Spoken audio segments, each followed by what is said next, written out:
Welcome to LEAPCAST. I'm your host, Dr. George James. LEAP stands for Leaders, Entertainers, Athletes, and Performers. And I'm on a journey to connect with high achievers and highlight their unexamined human moments. Tune in to learn how these high-achieving LEAP individuals were able to reach their greatest potential, face their most difficult challenges, and embrace the human moments that helped them along the way. If you want to get the episode highlights directly in your email, then head to theleapcast.com right now to subscribe. Welcome everybody to LEAPCAST, where we talk to leaders, entertainers, athletes, and performers, where we get to hear their stories and really learn how they gave themselves permission. Today, I have the honor of bringing a friend, another awesome, amazing person, Damion Cooper, and he'll be sharing his story, and we're so glad. So, Damion, thanks for joining me today. Dr. George, thank you for having me. It's good seeing your face. Be my brother. So again, thank you. That's right. And so, Damion, as we call him, Coop, I've known you for for some years now. And, the way that we like to start off is really just being able to highlight a little bit of of your story. And so just thinking about like going back as maybe as early as you can, maybe growing up, like who you are, maybe family, maybe neighborhood, just things that might have shaped or defined you growing up. And we'll just start from there. Yeah. So Damion Cooper, Baltimore City, born and raised. I grew up in a pretty rough neighborhood, public housing complex called Broadway Homes. Okay. But I guess I was a different kid there. I was the kid in Catholic school in the projects, the lead altar boy. Lead altar boy. The lead altar boy.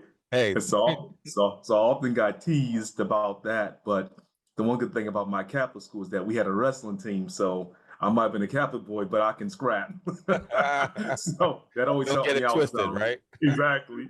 Look, don't let the rope fool you. Right. Nice. So that was me. I was that kid, the one that I guess everybody thought would be the one to be successful, the peacemaker, that kind of thing. Went to high school in Baltimore City, a really popular high school called Dunbar High School, which is basically world renowned for basketball and football, tons of NBA players. But again, I cannot play basketball to save my life. I wrestled. So right. I often got teased about that. But actually the first man in my family, beyond my father, but on my mother's side, the first man in the family to actually go to college, to get a full scholarship to wrestle. And then wait, so you didn't just the way that you're saying is like, yeah, I could wrestle, right? But if you get a scholarship to college, you wasn't just wrestling. I mean, it sounds like you were pretty good, probably ranked at some point. I was pretty decent. Look, I'm never gonna toot my own horn that much, but trust and believe, I can roll a little bit. Yeah. I figured if you get a scholarship, they saw you. Yeah. So, yeah, first in my family. Unfortunately for me, my uncles were all about their life. 3 to 4 were involved in drugs, that kind of thing. And thanks be to God, I stayed clear of that. And they actually kept me away from it. So again, I was the first person to go to college to do this. It always amazes me, like people who have family, and this is regardless if you grew up in projects in the hood, if your family in the mafia, whatever it is, right? Whatever activity the family's in, there's always a certain amount of folks who want to protect certain folks. Like, nah, you can't roll with us, you can't hang with us, you need to go to school. That's how the whole neighborhood was about me and about two other guys. Nice. I mean, they literally kept us away from everything. They would send us to the store quickly if they knew something was going down. Go pick this up. Yeah, exactly. Go get some candy, shorty, and stay away for a while. Right. Just stay there. Just stay there. And again, that's what I learned. Again, when I was learning and growing up, it was like, don't cry, be tough, be strong, keep your head in the swivel. That was the one thing I always remember: keep your head in the swivel. But that's what they were, the indoctrination lessons that I learned growing up in the east side of Baltimore. And so I took that with me, to college. And so while I was in college, my mom and my stepdad you know, they were blessed to be able to move out of public housing and get a pretty nice house in a middle-class neighborhood. And so I remember, and it's funny, like today is, I think it's October the 18th. Yeah. It has now been almost like a week removed of the day the thing happened to me. So I remember, you know, going through preseason wrestling training, you know, conditioning and things like that. We had just left on October 13th. We had just left the gym, working out, and heading down to the wrestling room to work out. And after that, we're gonna get some food from the dining hall. And I remember that night they were serving like beans and hot dogs in the dining hall, and I did not want that, George. And I remember talking to my mom, and she said she had made my favorite meal. And so she had made ribs and potato salad and greens and cornbread. And I was like, man, I'm gonna slip up out of here and go home. Because that food is calling me. I'm gonna slip and go home, sleep over, and then get back to school because we had to train at like 5 a.m. in the morning. Okay. And I hop on the bus and I'm on my way home. So just to be clear, were you in college at this point, or were you? I was in college at this point. Okay. I was in college at this point. And but I wasn't lucky enough to have a car at this point. Okay. And so I had to take 2 buses to get to my mom's house. Yeah, I know that life. Yeah, you know, a train and another bus to get home. Exactly. And this was all the way to like senior year in college. So I know. So I take this bus and get off at this neighborhood. So back in the day, there used to be another public housing complex where the bus let me off to get to my house. It was called Freedom Way. And right beside Freedom Way, there was one of the top boys' schools in Baltimore called Archbishop Curley, a school a lot of kids try to get into. And I remember getting off the bus and I had on headphones. And again, not thinking anything about it because I'm like, you know, I made it to the projects. I'm in a middle-class neighborhood. You know, everything is cool. We moved up, right? Yeah, you know, yeah, we was like the modern day Jeffersons, you know. And so I remember crossing the street, you know, and walking, getting away to my home. And as I got right beside my house, about to go up to the walkway, you know, you can sense somebody behind you. And I remember just turning around and 2 guys were there. To my knowledge, and no words were spoken because I had on headphones. One guy pulled out a gun and pulled the trigger. Wow. And he shot me an inch above the heart. Wow. The bullet ricocheted, cracked my sternum, ricocheted, broke 3 ribs, punctured my lung, and ricocheted and lodged in the nerves under my right arm. I still had enough wits about me and enough adrenaline pumping to be able to get back up to my doorstep, and my stepdad was coming out the house, and the 2 guys took off running back up the street. And I remember him pulling me to the house, and he would tell me that, again, as the story goes, he would tell me that I was just talking kind of like gibberish. Yeah. And he said, at that point, I had no idea that I had been shot. He said, I came into the house just arguing and fussing about that they put a hole in my jacket. Wow. And so, George, I'm not sure if you were on scholarship or things like that, but if you're a scholarship athlete, you know, you can't work. You know, you can't have a job. Yeah. And my best friend and I managed to get a little under-the-table job at Foot Locker. And I saved up enough money, man, to buy this nice Fila jacket that I wanted for a very long time. I was looking good. You know, and I remember, because I saved my money up. I got this jacket. And the only thing I guess in my mind at that point is that he had put a hole in my jacket. They messed my jacket up. Not that I'm like bleeding out in his house, but he put a hole in my jacket. Wow. And so my stepdad was trying to get me to understand what was taking place and rush me upstairs. At this point, I had my sister, who was 7 months pregnant at that time. I remember she was freaking out, screaming and hollering about who shot her brother, just screaming, going off. And I remember my stepdad having to rush her into her room and basically lock her in her room. And I remember my mom sitting in her bed, and back then she was a chain smoker. And the thing that still haunts me to this day, and I'm now 50 and I was shot when I was 20, was just seeing my mother rock back and forth. Yeah. Lighting a cigarette, you know, because her only son, you know, is basically bleeding out in front of her. And during this time, my stepdad sat me down and the adrenaline stopped pumping and the pain kicked in. Yeah. George, let me tell you something, man. it felt like someone was taking a sledgehammer and just going across my chest with it. And it was a pain I wouldn't wish on anybody. But the craziest thing about all this, as this was transpiring, and even before the cops and the ambulance got there, is that I didn't cry out. I didn't cry, even though I wanted to. I didn't do any of that stuff. The only thing I could do at that point was remember the lessons that my uncles and the dudes in my old neighborhood would teach me. Like, you better not cry. You better not show any fear. And so here I am, man, sitting down here in front of my mother, you know, her only son dying, and I refuse to cry. And I remember as I began to cough up the blood, I refused to cough it out. I started to swallow it. Wow. Basically just choking myself because I didn't want my mother to see this crazy, see the soft side, so to speak, of her son, even though I needed her. And so I remember by this time, the police had gotten to my home, and two cops, one cop was cool, one cop was just blatantly disrespectful. He came into my home eating, questions that were asked wasn't about, you know, am I okay? How do I feel? He literally came in being accusatory, asking me, you know, is this retaliation?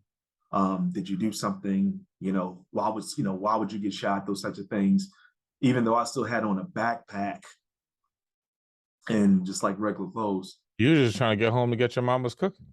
That's it, George. That's it, man. That's all I want. I mean, that's like world renowned. Like, everybody, for the most part, if your mama can cook, you want to get, I don't care what ethnicity or background, when you're in college, you start to think about your home cooked meal is always better than the dorm or what's in the or in the dining hall, right? Oh my It doesn't God. matter. So that's all you're trying to do. That's all I was trying to do. And so I remember my stepdad stepping in and basically chastising officers, telling them to take care of me. And the one officer literally just tried to snatch my book bag off without taking any time and care to see what was going on with me. The other officer stopped him and honestly started unbuttoning my jacket. And even to this day, I remember what I had on from head to toe. I had on this tan Coppin State college hat, the black Fila jacket. I had on this green mock neck shirt. I had on some tan khaki pants and a pair of Reebok Classics, and a gold chain with a wrestling piece on it. I was rocking a cassette player, right? A Walkman, and I was playing the soundtrack to the Boomerang movie. And the song that was playing at that point was "End of the Road" by Boys and Men. Wow. So all this was happening like so quickly. And so when the officer unbuttoned my jacket, I can literally see one half of my shirt was just drenched in blood. The other half was still just the green color. By this time, he's asking my mother and my stepdad, did they have a pair of scissors so they can see where the hole is, you know, until the paramedics get there. And I remember cutting my shirt and me seeing this hole in my chest, the size of a 50-cent piece, and my skin being pulled back. At that point, I began to panic and began to hyperventilate. Soon after that, I remember the paramedics coming in. It was a black woman and a white guy that came into the house, and they had to come up the steps with the gurney.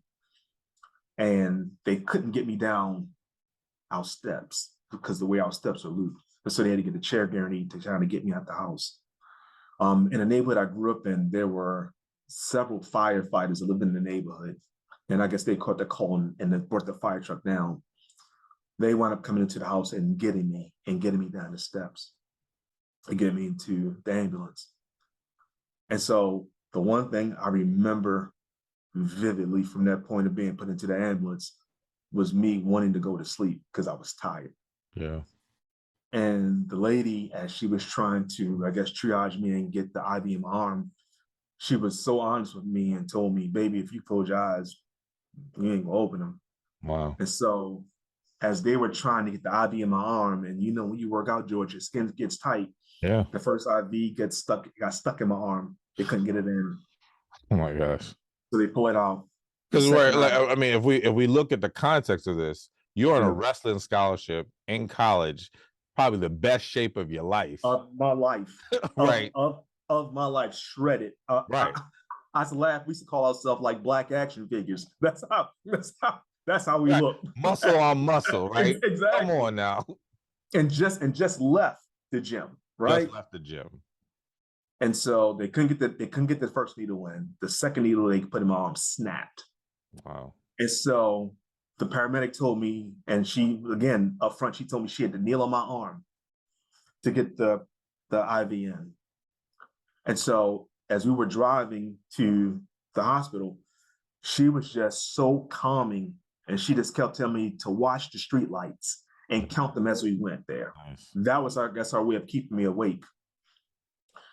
Get to the hospital, and back then there was a hospital called Francis Scott Key Medical Center, owned by Johns Hopkins.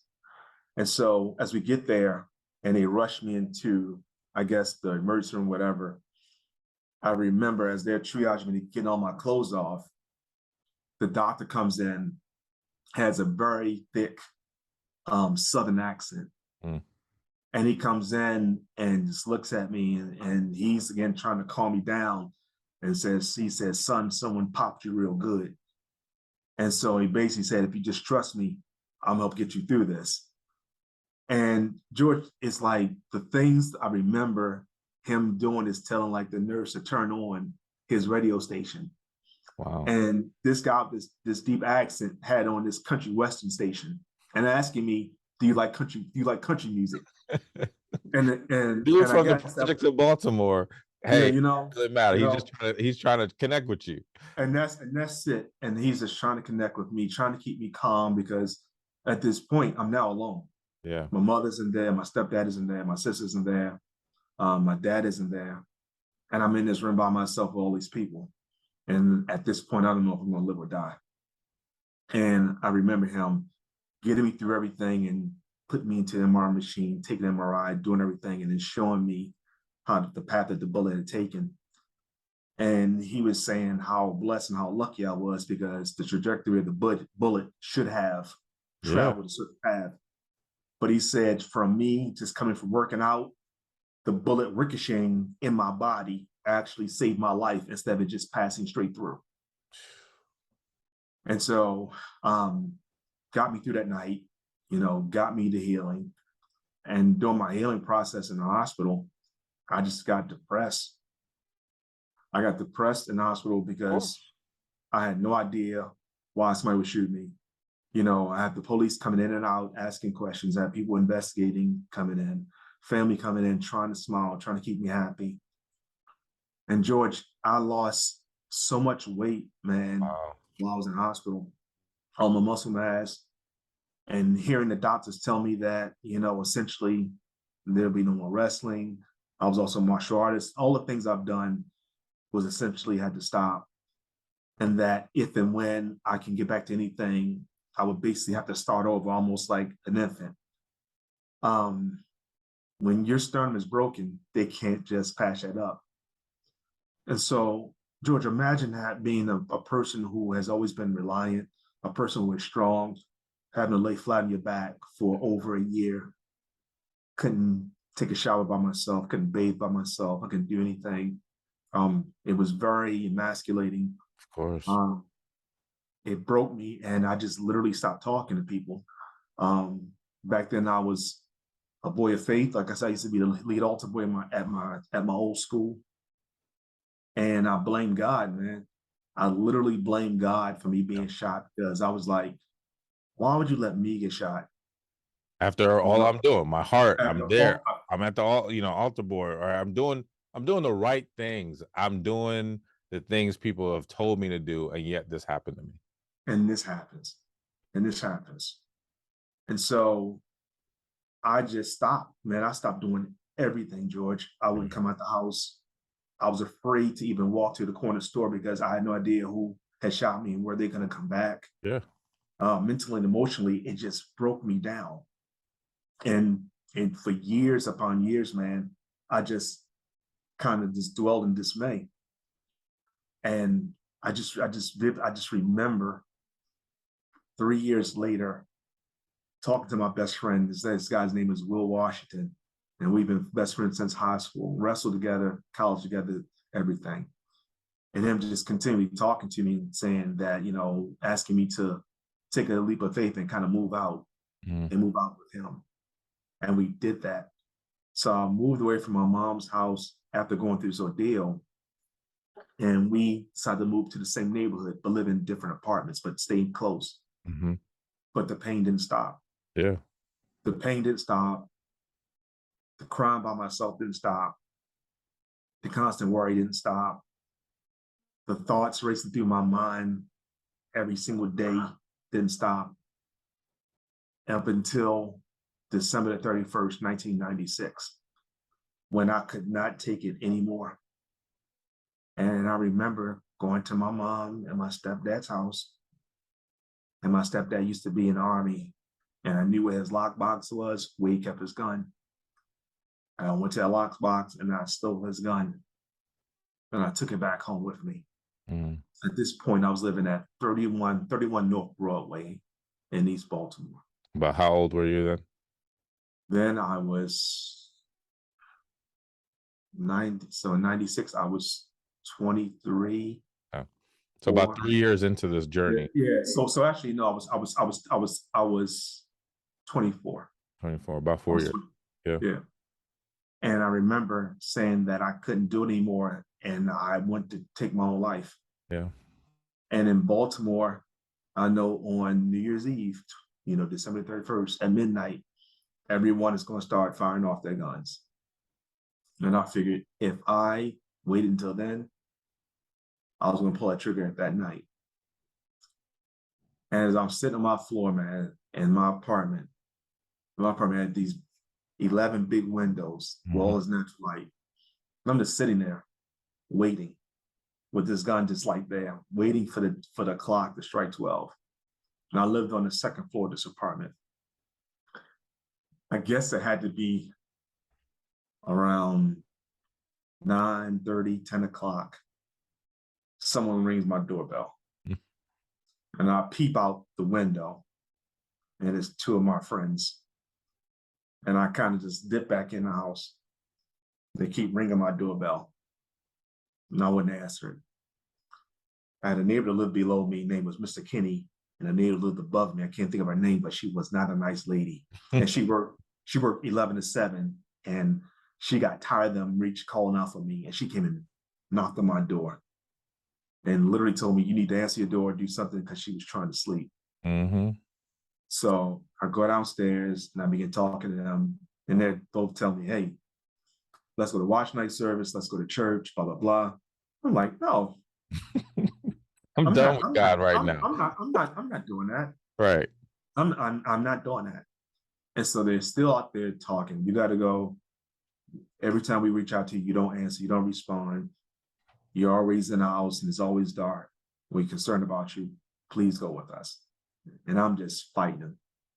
And they say, we're not going to leave. So it gets to the point where I tell them, like, fine, I'll go. I say, give me a minute.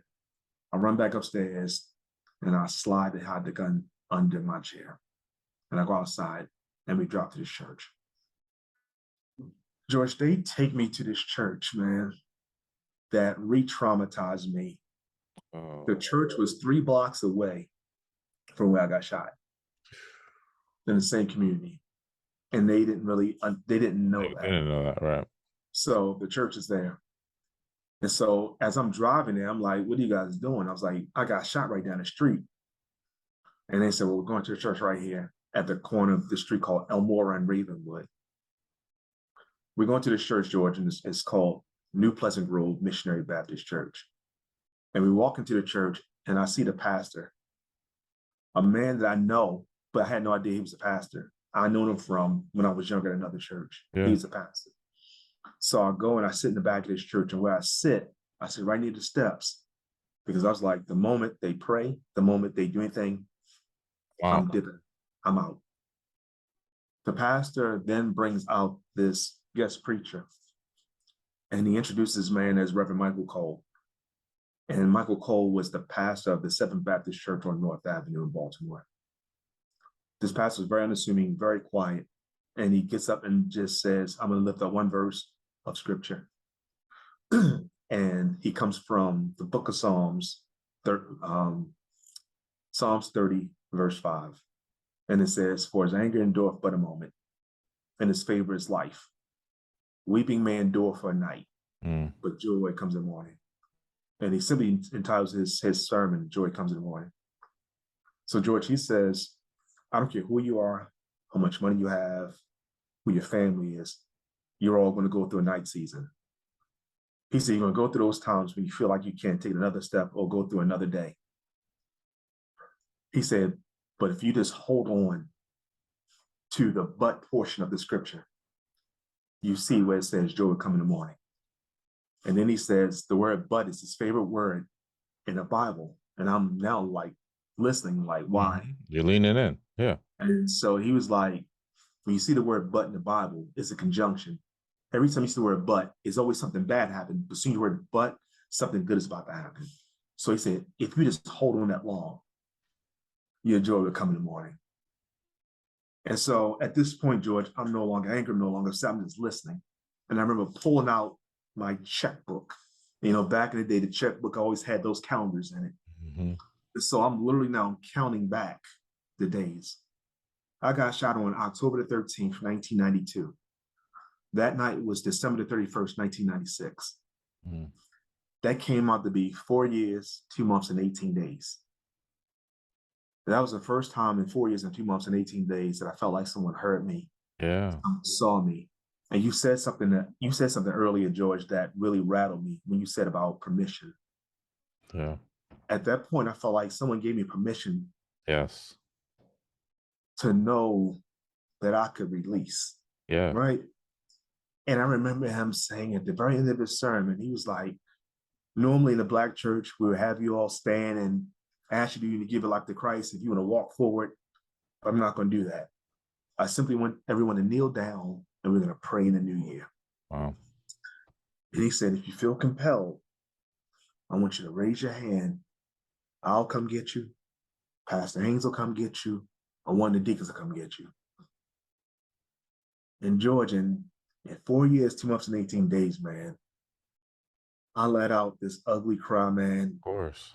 And I remember jumping up and breaking my neck to get down to the front of that church. Because again, it felt like that storm cloud, man, that was over me, that hurt, that pain, that despair that I had been grappling with for so long was released for the first time. Yeah.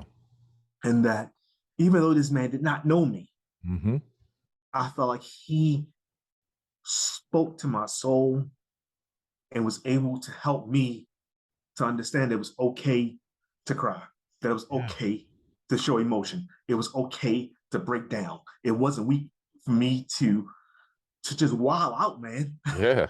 Yeah. That you've been feeling for 4 years and change. And that's it. And I did that, man. I cried and I cried. And I mean, cried. When I say that ugly cry, when you dry heaving, tears, and snot, all of it. I mean, brother, everything. I love it. And it was so freeing that I could actually breathe again. Yeah. And Pastor Haynes and this guy had no idea what I'd gone through. And Pastor Haynes hugging me, and Pastor Haynes just whispered in my ear, like, son, whatever you're going through, here's your time of release. And I affirmed that church, George. I gave my life to Christ. And in my prayer and in my words, I forgave that guy who shot me. Again, not knowing who he was, why he did it, anything, I forgave him. That night, George allowed me to go back and finish college and graduate. Because I was wondering, while you were saying, I wondered if in all of this traumatic thing that happened while you were on a wrestling scholarship, I didn't have an athletic scholarship, but I had an academic scholarship. And I know the thought of like trying to maintain the scholarship to get out. And if not the scholarship, I wouldn't have been in college. So I was wondering what happened for you if you were able to continue. Nope, lost the scholarship. Wow. Lost scholarship completely. And that was one of the reasons why I blame God. Yeah. And so, set me on this path. And then, there's so much, and I want to hear the forgiveness part. We're going to come to that, but I just want to highlight some of the things I'm hearing you say, right, which is I just think is so powerful and so incredible, right? You talk, and I love how you brought it back, right? This moment where you were literally shot, bleeding out, and choking on your own blood because you felt you couldn't show emotion, which just talks about how much as young boys, how much as Black folks, how much as young Black boys, we're taught and believe that we're supposed to just die, right, without expression, emotion, or pain, or fear. Like this whole, like, even the image from John Wayne to the folks in the hood, this thought that we don't feel, and that is so false. And I love, like, how even throughout it, I could feel your emotion and your ability, which shows how you yourself have really transitioned from that person at 20 to where you are now, to just be okay with all your emotions. Funny, it was just this week, recently my wife and I had to do marriage retreat, and we were speaking, and while we were speaking and sharing with others, we shared something personal, and I was crying, and then the next day I was like, all right, baby, it's your turn to cry, and I cried again. And it's like, there's nothing wrong nothing with being a wrong. man and being able to show and share your emotion and the cry. And so I really appreciate how, like, in the probably the hardest moment then you went through, and you had to deal with that. And then second, just talking about, like, no, we get the sense that sometimes people go through traumatic events, that people, get shot or stabbed or whatever, and then they're okay. No, they're not okay, right? They are dealing with the impact of the physical injury plus the emotional injury. And I really appreciate how much you've highlighted that you were not okay Right. for years. You were not okay. And then on top of that, it just kept getting worse. You lost a scholarship, didn't get to finish school, didn't feel seen until that moment in the church. And that's the last thing I'll say before we kind of move forward. Of that, a lot of us sometimes, when we're hurt and traumatized, we're looking to be seen and looking to be held, supported, loved. And that Yeah. can come in lots of different ways. But there's definitely a way, I can hear that the church and Pastor Haynes, and that day that you were thinking about taking your own life, Yeah. that was the day that you were able to give yourself permission to release. And that is just so powerful. And so I really appreciate you highlighting all those things that you had to go through. I just wanted to comment on that. If you have anything to say on that, that's fine, and then we can, continue. No, I mean, you hit the nail on the head, man. It's just that release point. It's, again, just hearing you say it, because it took me so long just to just that feeling, man, of just, even though no one was holding me when Yeah. I initially started crying, I just felt like I was being held, and Yeah, just knowing it was okay. it is. And so many, I think you're also highlighting how so many of us have not been shot, but have been hurt, have Yes. been wounded, and want to release, and struggle with giving ourselves permission to release, giving ourselves permission to say it to somebody, or to ask for it, even, or even to hear it. Because sometimes it might be around us, but we're just not listening to it. We're not taking it Yeah. in. And that moment, it was your moment to say the but, that it Yes. is, all of this, but, Right. and you took that in, and I'm so glad that you did, because forgiveness, right? That's what you were starting to say. Like, you not only did you take it and release it for yourself, but you took a couple steps further. You said you were able to forgive. Well, so share more about that. What does forgiveness meant, and how did that go for you after that point? So the thing is, even though I forgave him, it wasn't more about forgiving him. It was allowing myself to forgive myself as well for feeling that way, for the anger and the resentment. Yeah. I I felt free. Yeah. And so, and freeing him without him even knowing it, I became free. I became open, because oftentimes we always think that forgiving someone is about that person, Yeah. but a lot of times it's also about us because I'm thinking about all the anger I've showed to people, all resentment I was given to God. Anytime somebody would come to even try to help me, how I pushed them away. Because instead of me breathing out, I kept inhaling. Mm. And during that exhale and at that moment's forgiveness, it freed me. And So, you know, I've heard that so much and felt that even, and I share that with my clients. The thought of, you know, forgiveness, yes, is something for the other person, but it's so much more for you. And we don't often realize how much, like you said, how much anger, resentment, hurt, pain is we're holding on to actively. We're thinking about it, ruminating on it, right? And then when we are in the process, because I fully believe forgiveness is not like a flip the switch and it's over. It's a no. process. Right. But once we start that process, we do start to release, and it leaves room for other things like joy, creativity, love. And I know that you've had your journey that really shifted probably as you started to forgive. So Yeah. what happened after that point? So there's this moment, you give yourself permission, you're in church, you give your life to Christ, you release, and then you even start to embrace forgiveness. What happens after that point for you? After that point, I go back to school. I finish my degree, get a Wow. stack of loans. Yeah. Oh, and that's hard. It's like this Yeah. was supposed to Uh, be free, but yeah. Yeah. and So, not to mention, like, that probably meant really reckoning with your wrestling career and whatever you thought that was going to be, uh physical, like your body and ability, dealing with all of that. You know, it's a process. yeah. So I go and graduate, get a degree in marketing, and I've always wanted my MBA, but I guess the Lord saw it differently. I wound up changing my path totally and wound up going to seminary Wow. instead of business school. So I enrolled in the United Baptist College and Seminary and pursued a master's degree in theology.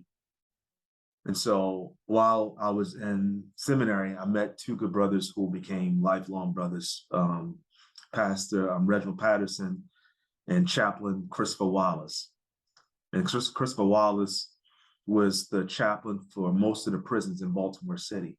Oh, And so he invited myself and Pastor Patterson over to the Baltimore City Correctional Center to help him at the pre-release center to help the young men who were at like 18 months and less, 3 years and less, as they were transitioning from prison back to going back on the streets. So, we taught them life skills, dress for success, etiquette, all these things. And so we would meet at this big brick red building on Greenmount Avenue in this big white multi-purpose room. And on the door of this room, Dr. George, it has the word Vegas. Because the old adage, what happens in Vegas. Vegas. Stays in Vegas. That's And right. so, and so it was all about trust because it had to be about trust because we would get information that could possibly, jam them up even more or those types of things. So it had to all be about trust. And so when you walk into Vegas, Hmm. you stay over there to say you felt how you felt. And once you left, that's what it was. And Wow. so Pastor Patterson and I and Elder Chaplain Walls all had our individual group of young men we were working with. And unbeknownst to me, I was actually mentoring the very man that shot me for a year and a half. I What? had no idea. Oh my gosh. And again, Wow. and again, and again, you talk about, I've now learned that there's no such thing as happenstance, coincidence. This is like a one in a Yeah. quadrillion Yeah. chance. Come on. So That just doesn't happen. it just doesn't happen. And so as we're working in this prison, again, I have no idea who this guy is, but within a year and a half, you're learning everything about all the inmates, what they've gone through, the whole 9 yards. And this young man was there on an unrelated drug charge. But as we're going through the list, I'm learning where he came from, where he lived, the things he's done, and he's starting to make emphasis of the things he had done that he had not been convicted of. And it began to mirror my life a little bit too much, to Wow. the point where I went to Chaplain Wallace, and I said, Chap, we call him Chap. I said, Yeah. Chap, I said, something is not right. I said, this young man's life is just is scarily familiar of mine. And if you ever see Chaplain Wallace, very dark-skinned man, bald head, looks like the dark-skinned version of Kojak. He has this very distinctive voice, and he would say, "Doc, no, it can't be. It's not that." And I was like, "Chap, I'm telling you, I think this is the guy." If you've ever done prison ministry work, you know that you signed an agreement that you cannot have any type of personal relationship with this person because of circumstances that may happen. And he said, if that is the case, I need to pull you. And Dr. George, here I am, not a grown man and this preacher begging another man like Q Sweat used to beg women in his music. Baby, please. Yeah, I am literally begging Chaplain Wallace to allow me to talk to him because something just isn't right. Yeah. So at the correctional center, like I said, we had the room that said Vegas, but around the bend, we had the big gym that we turned into a church. And so he allowed me to talk to this guy, and he ushered all other men around to the church portion of the prison. And the way the prison is set up, where the multi-purpose room is, like it's a big white room, and right behind us is where the guard station is, so they can see everything that transpires. There's always a correctional officer inside of the room with us. And so as the room is cleared, Chaplain Wallace left 1 6-foot table, a chair for him, a chair for me, a chair for the gentleman, and the correctional officer had to stand right behind. And so, again, the young man is not thinking anything about it because, again, he's about to transition out. Yeah. And so as we're going through the checklist, and again, I can only ask open-ended questions. Nothing can be direct, only open-ended. And as we're going through the process, he knows me as Coop, like you said, Mr. Cooper, that kind of thing. And then we're going through the list, and I ask, is there anything that you've done that you were convicted for? Is there anything that you feel sorry for? Are there any things in your life that you wish you can change, like those things? And again, him feeling comfortable going down the list because he knows whatever he says in this room is Vegas. Won't leave this room. Yeah. And so he started to talk about the things that he's done. And two things I already knew because we had already discussed them prior.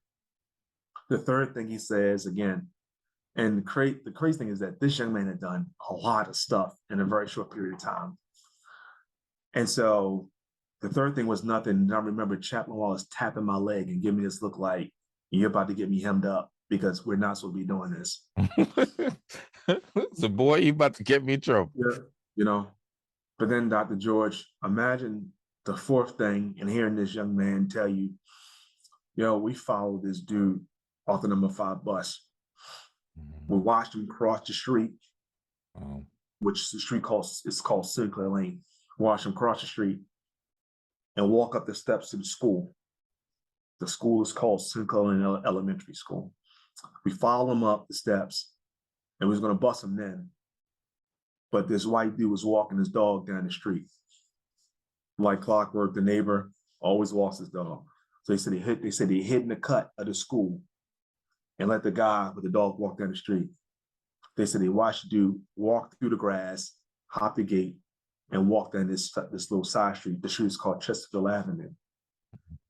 They said this dude crossed over Chesterfield down the street and walked down this alley.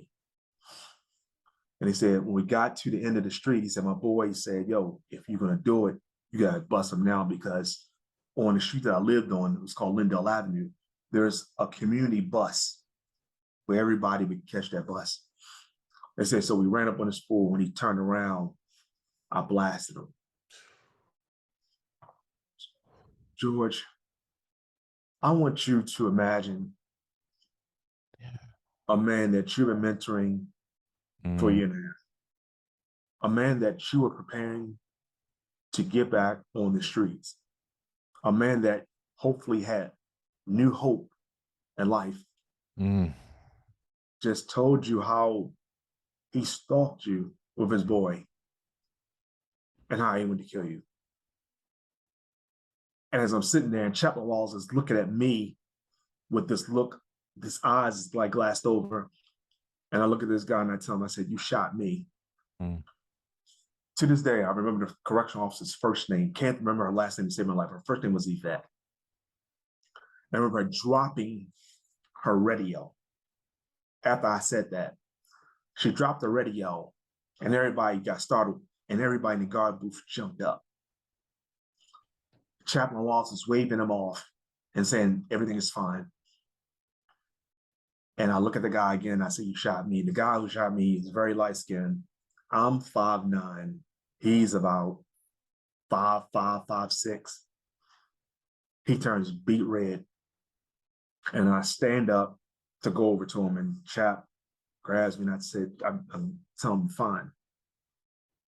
But I had to go to him in his face and tell him, like I did at New Pleasant Grove Missionary Baptist Church on December 31st, 1996. Yeah. And it's now, I think, I don't know, March of like 2005. And I tell his man too. Almost 9 years. Yeah, I tell his man to his face that I forgive you. George, I then proceed, and we always had to go there dressed up. And I had on these green dress pants, a white dress shirt, and this tie was hideous, this ugly tie. And I remember unloosening the tie and unbuttoning my shirt and pulling down my t-shirt and showing the hole in my chest. And this guy, I mean, all the blood that was in his body, like it rushed to his face. And as I'm telling him I forgive him, I remember breaking out into that ugly cry again. Of course. And I remember him beginning to cry.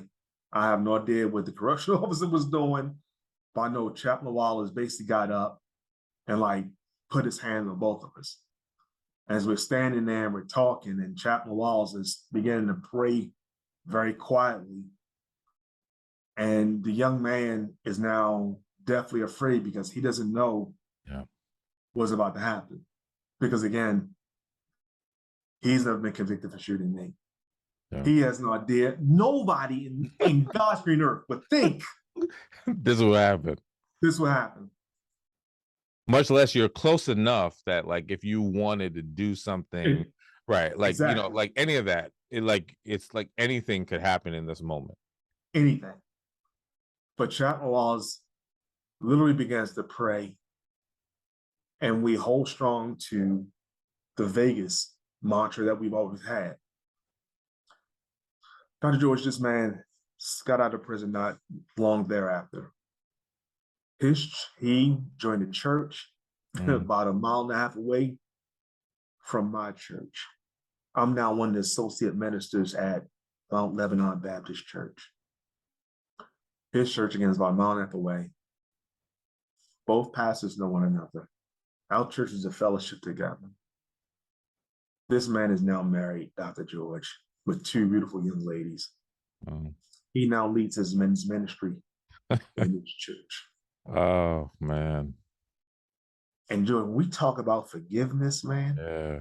And even that night when I didn't know who he was, why he did it, or why was I singled out, to see him now, yes, to see him with his daughters, to see him with his wife, I know how God works. Yeah. I know this is not supposed to be a sermon or anything like that, right, man. But brother, this is your story. This is what this is. People don't understand the power of forgiveness. People don't understand when you're able to release, and he's able to release, and he's able to tell me he is sorry. For me to know that this man's father was already dead when he was young. For me to know that this young man's mother was working 2 jobs and selling her body in Baltimore to make ends meet. To know that he is the big brother of 2 younger sisters, and he's the one who's being picked on and teased because people know what his mother is doing at night. So he decides, what do I do? What do I do to protect myself, to protect my sisters, to protect my mother? He joins up with the group of people that says that they're his family. But when he joins in with them, you got to do something for us. Yeah. So the night I get shot was his initiation night. Yeah. Tonight I should have kept my hind parts and caught the steak and make beans and instead of hot going out to some dogs ribs. Right. that I never got. Right. No, I mean, that's so, Coop, man. Like, it's not the first time I've heard you, but every time I feel it. I mean, every time I go on the journey with you emotionally, and you lived it. And I'm so drawn in by the thought of the paths we take in our life, right? Like, you had to go through this traumatic event, but what if shout out to Will, shout out to Pastor Wallace, shout out to, like, the paramedics, all the key people that, like, were instrumental in all of this. And what if they didn't show up to your spot that night? What if you didn't, like, let out that cry in the church and give your life to God? you know what if you didn't pivot from business to seminary, that then led you to the prison ministry and hooking up with Pastor Wallace? And I think about the importance of relationship. If you knew this young man probably was the dude who shot you day one, Oh no, man. it would have been a totally different. You had to have invested a year and a half Yeah. and care for him. Like, so this is, what baffles me is, like, we say we're going to forgive, but there's Yeah. a test to that forgiveness.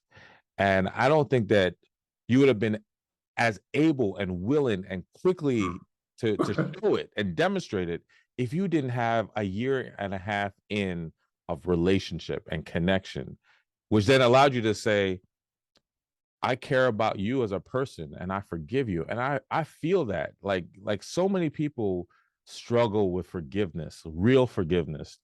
And I can hear your joy of where his life is now and Yeah, man. how that turned. And of course, it's because of that moment. If someone can forgive me, and if God can be with me in this moment, I can change my life, and Yeah. I can be better for other people and my family and other men, and it's just incredible. Yeah. So you shared this, and I'm curious, like, how does it feel even now, like right now, as you're talking about this? What do you feel? Honestly, right now, George, it's good, bad, and indifferent right now. Because again, I just relived it again Yeah. last Thursday. Even though it's been 30 years, I still have what the doctors call, I still have 5 artifacts in my chest, even though the main piece of the bullet is now gone. So I still have to live with a constant reminder every day. If I take a shower, if I go to the pool, there's a hole there. And I'm gonna tell you this: people still tease me, and I don't think they pay attention. Usually, if I get into the water or the pool, I always wear a shirt. Yeah. And people are like, man, why are you in the water? And for me, A grown man. I know. Right. It's still very hard for me because Of course. I don't want people. I hate when people ask me questions. You got shot? Why would they shoot you? And then the questions start. Yeah. And so even to this day, I still hide that piece of me. Yeah. And so it's still hard. And I was thinking, like, wow, I'm actually doing this podcast the week after. And last week was hard, man. I mean, not the fact that, because all that it was just it's just normally a hard week for me. Yeah. Yeah. Because it's always the buildup. Yeah. And having to tell the story. And it's funny, I'm going to tell you this, George. I knew you're my brother. I've made it my business recently that I did not want to tell the story anymore. I recently wrote an article about it. Okay. Because it takes so much out of me. It does. Normally, after I tell a story, I just want to sleep. I Yeah. mean, just sleep because it's exhausting. But I know you would not use the story against me. Yeah. Like so many people have used it. They use it for their own glory, for them to feel good about themselves. So that's how much I love you. I appreciate that. And I appreciate that. And, I'm just thinking throughout this whole conversation, I keep thinking about the but joy comes in the morning, right? Now, look, you see Yeah, what I'm talking is. right. The reason why I keep thinking about that is, what I've valued with this podcast is just people being able to hear so many stories of what people have to overcome to get to their level of success, so to get to their level of wherever they might be. And we often don't know what people go through. We just see where they are. We just see what they're doing, right? And you being willing to share, I just keep thinking about how many people I think this is going to help them to release forgiveness. I'm just thinking about everybody who's listening right now. If you haven't forgiven, that it's a journey, but you can do it. And Yeah, yes, there is still residue and pain in that, exactly. but it's worth it. And I think that's what I hear. Like, you're still dealing with the residue and the pain of it and the trauma of it. Yeah, But I can also hear how you are grateful that you were in position to do that, right? To be instrumental. And so, in all of this, some of what we also talk about is, and as we were getting ready to wrap up, I would love for you to also share what you're doing now, because we're both wearing the Project Pneuma shirts. yeah, And I yeah, fully believe that it is connected to your story and your journey in so many ways that I'm able to now even more so put it together. But I would love if you could share what you're doing now.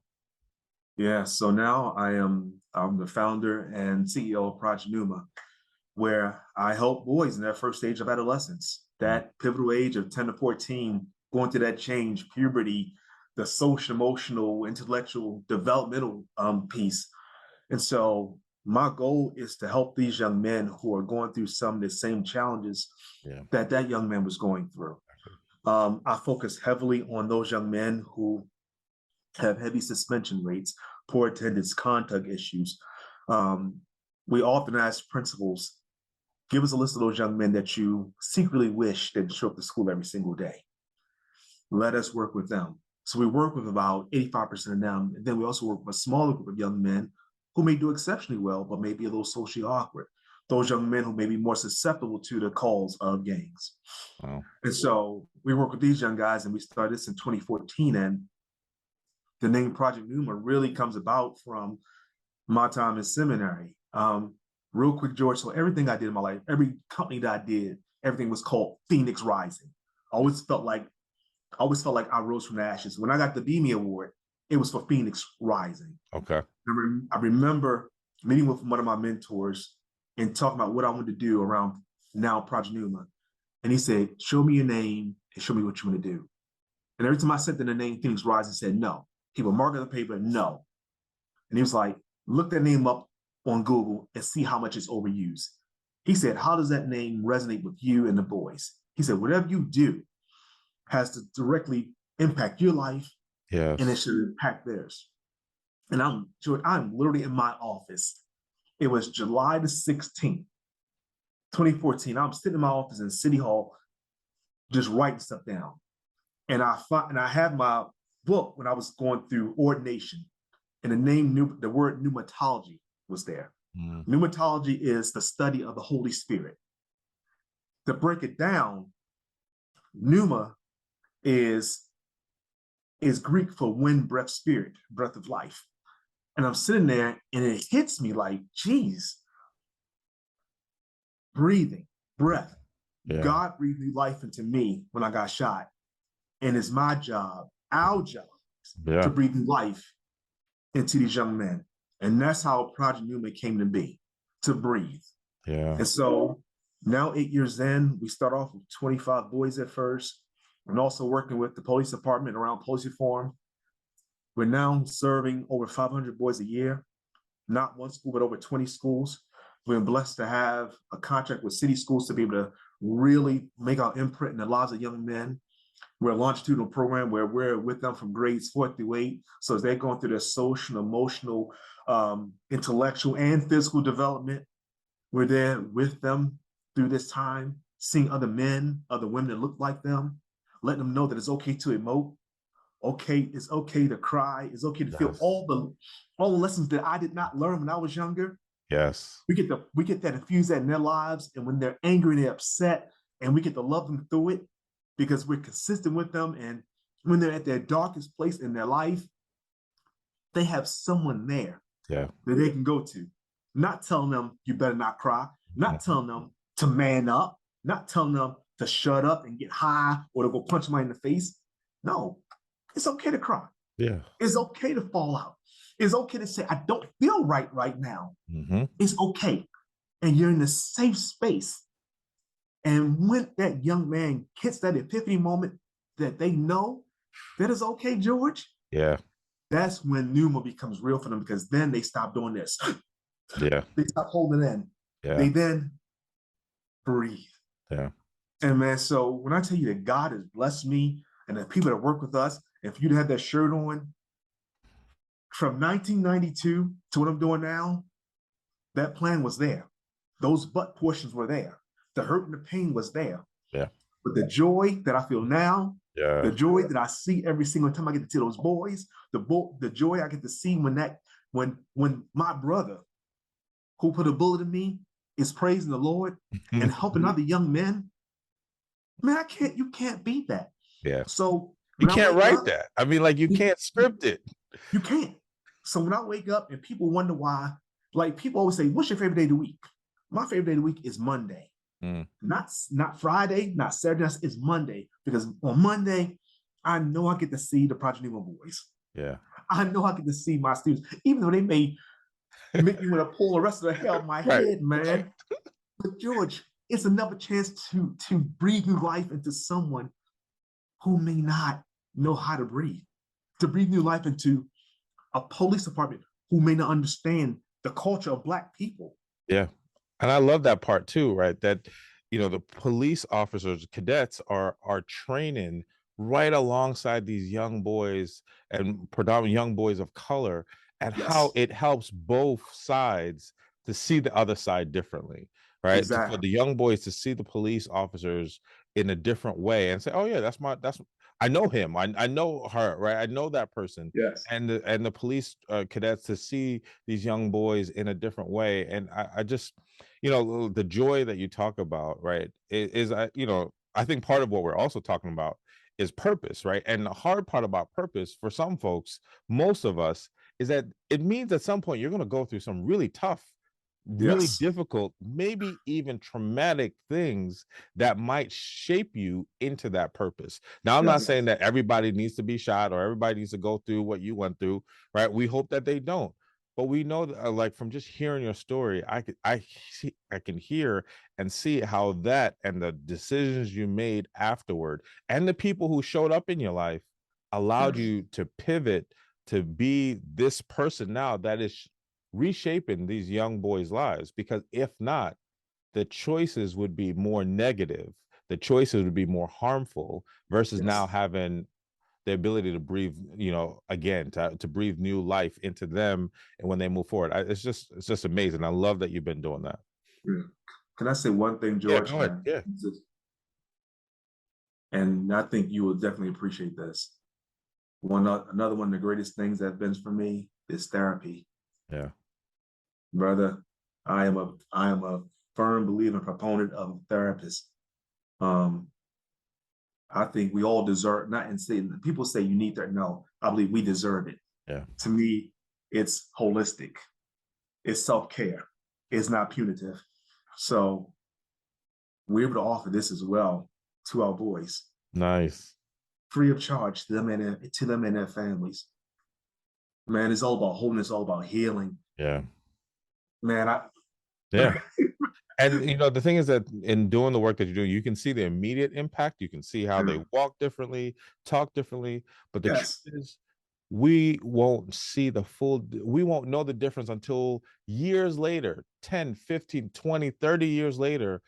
I can guarantee that they're going to look back and say, it was this experience that really allowed me to see a different way, allowed me to have options, allowed me to be creative, allowed me to be healed, because some of yes. them already been through their own traumas. And so I just think it's awesome. 3 questions I'd like to finish off with. One, you've done a lot, you've worked with a lot of people, and if you could collab or work with someone, who would you want to work with? Wow. Well, partially now I can say this. Again, it goes back to my Beamy brothers, my brother Jason Wilson, Yeah, doing Detroit. amazing stuff.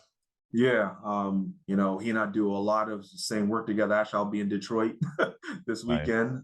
This brother is really doing great work there. And honestly, he just had a film that was produced by Yeah, Lawrence Fishburne, The yeah, Cave of Adullam. yeah. If I you ever saw it. seen It's it, awesome, it's amazing. fantastic.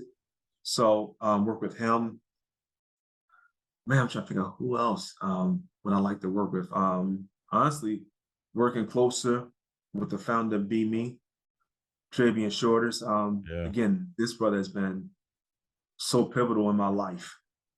Um, Even during some dark moments at my age now, he's been one of those people that have truly been there for me, that's you awesome. know, to continue to breathe new life into me. Um, oh man, it's probably so many people. My thing is it's all about just collaboration and not trying to do this work by ourselves Yeah, because so many of us do it alone and feel alone. I'm just open to everybody that's about truly helping and knowing it's not about us. yeah. You know, And you already started to answer this, but one of the other questions I ask is, what does mental wellness mean to you? I mean, mental wellness to me is everything. Um, it is, and again, for me coming from a place of faith, and as you know, historically in the Black community, if you talk about mental wholeness and mental health, you better not, because the first thing you say, "Well, you crazy." That no, it Right. is, it's healing, man. I mean, to be able to talk to my therapist and to be able to get things off my chest and to have feedback and to be able to journal, man, mental illness is life. Yeah.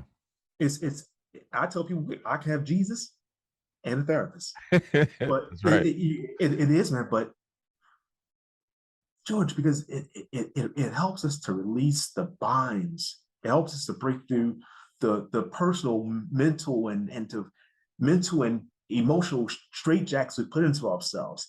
Yes. So that's what mental health is to me. Is being able to, it's a freeing experience to be able to express, to emote, to feel, to breathe, to have the permission. It's all those things.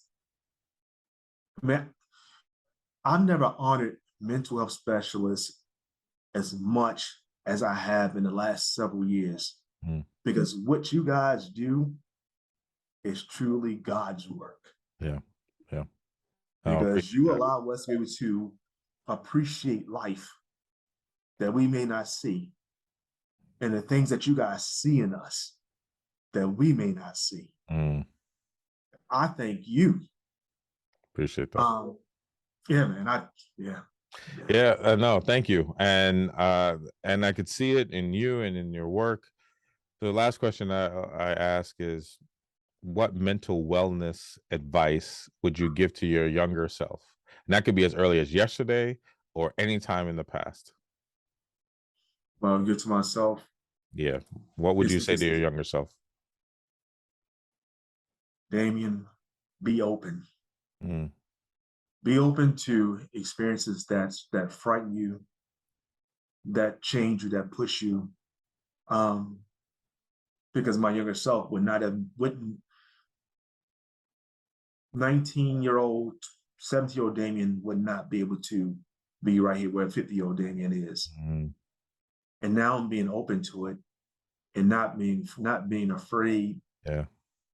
of feeling the joy that I feel right now. Yeah. So yeah, man, just being open because we're often so closed off. Um, we're so closed off to feeling good because we feel like again that we have to be someone who we're not. We have to portray an image. Yeah. Nah, nah, I can care less about image. I'm open to being who Damion is, the smiling Damion, the Damion that when he goes to bed, that I'm smiling. If I'm having a bad day, I know I can stop. Yes. and write down. I can journal. Yeah. If I'm having a bad day, I can text George. Mm-hmm. I can text Damion. I can text Travian. I can. It's that, man. To me, all that is mental illness and mental wealth for me. Because yeah, it's that's mental wealth. Yes. Yes. Yeah, I love that. And, Coop, like, I appreciate you yeah. joining me and sharing your story and reliving it. And I know that that does come at a cost for you. And so, I hope that you do get some time to rest and replenish. I do believe that you sharing, though, is so impactful and will be continue to be so impactful to so many. And I just fully believe that you are doing what you're supposed to be doing, right? Like, a lot of times I think we question, or it might, am I in the right place? Am I moving in the right way? But everything you like, it is, to me, feels so clear that you are in the right place at the right time, doing the right thing, impacting lives, helping people to really take sometimes their first full breath. And we know how cleansing that breath can be, and seeing life in a new way. And to have all the credibility, right? From the street cred to the athlete cred to the person of faith cred to the, like, I've been there. Like, you show up as a person that, like, there, I can't push back on any part of your story. And Mm. so I think that that is just, once again, says you're doing great things. And thank you for joining me today. Before we wrap, any last words you want to share? Um, if I can give a shameless plug, I would tell people, Yeah. please go check out Project Pneuma. Check out our page, www.projectpneuma. And Pneuma is Pneuma, projectpneuma.org. Again, that's www.projectpneuma.org. Check us out, see what we're doing. Come visit us, come see the Yeah. boys. I can't. Go ahead. Yeah, I just thank you all. Yeah. Yeah, I can't wait for more people to see and feel and hear about Project Pneuma. It is an awesome organization. You're doing an awesome job with it. I'm glad that I was able to learn and be a part and support early on. And I still rep Project Pneuma as I'm repping I it see, now. and I appreciate And that. I want other people to know more about it. And Yeah. it's important that people can hear the full story in the background and what you're doing, because I think that adds meaning to it. And I'm so grateful for you and what you're doing. And like you said, everybody go check out Project Pneuma. Check them out on Instagram, on social, on their website. Go visit, check them out, Yes. bring your folks to them, and all of that. So, Damion, once again, thanks for joining me today on LEAPCAST. Bless you, brother. Thanks, man. Wow. What an incredible ride we just went on with another great member of the LEAPCAST community. I appreciate you listening and hope you got some tangible value from the episode. Please let us know what you think by leaving a comment, rating, and review. As always, please don't forget to subscribe wherever you listen to podcasts. This is Dr. George James, and I'll see you next time.